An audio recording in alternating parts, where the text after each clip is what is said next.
এ আমি কোন গ্রহে এলাম? ওয়েলকাম টু উল্টো পৃথিবী। আরে কি হলো, তুমি নাচছো কেন? আমার বাবা মারা গেছে, এই আনন্দে আমি সবাইকে মিষ্টি খাওয়াচ্ছি, খাও খাও। আশ্চর্য উল্টো পৃথিবী, বাবা মারা গেলে কেউ আনন্দে নাচে? আরে কি হলো, তোমরা কাঁদছো কেন?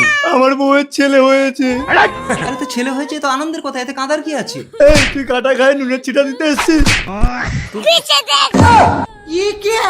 আচ্ছা তোমরা ঝাঁটা জুতো খাটে রেখেছো, তাহলে তোমরা ঘুমাও কোথায়? গাছের ডালে। ঘরের চালে। এত টাকা? তার আগে তুমি তোমার মাকে বেশি ভালোবাসো না হাতে থাকা স্মার্টফোনকে বেশি ভালোবাসো? যদি তোমার মাকে বেশি ভালোবেসে থাকো তাহলে অবশ্যই এই ভিডিওতে একটা লাইক করে চ্যানেলটি সাবস্ক্রাইব করে দাও। আর যদি ফোনকে ভালোবাসো তাহলে কিছুই করার দরকার নেই। আর হ্যাঁ, তোমার অ্যান্সার যদি মা হয় তাহলে অবশ্যই কমেন্টে আই লাভ মা লিখে যাবে। তোমরা জানলায় টাকা সাজিয়ে রেখেছো কেন? আলমারিতে কি আছে? ভাতের হাড়ি।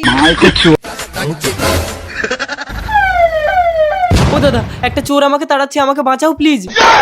পুলিশকে চোর তাড়াচ্ছে কেন? বলছে চুরি না করলে নাকি এটাই আমার শাস্তি। ये सब क्या देखना पड़ रहा है? গরিব লোক দাদা এসে গেছে, নামুন। এই বড় লোক, টাকা দে। এই নিন 200 টাকা। এতটা রাস্তা কষ্ট করে তোর ভ্যানে চড়ে আসলাম, মাত্র 200 টাকা দে। আরো 200 টাকা দে। আমার ভুল হয়ে গেছে গরিব লোক দাদা, এই নিন। আশ্চর্য, বড় লোকরা ভ্যান চালাচ্ছে আর গরিবরা ভ্যানে চড়ে ওজন টাকা নিচ্ছে। আজ আমি মাল ছাড়া কারো নয়। এই তুমি একটা মেয়ে হয়ে মদ খেয়ে রাস্তায় মাতলামো করছো, ঘরে রান্না বান্না কে করছো? কেন আমার স্বামী? আর তুই একটা পুরুষ হয়ে রাস্তায় ঘুরছিস। হায় রে উল্টো পৃথিবী, তোর পায়ে নমস্কার। गया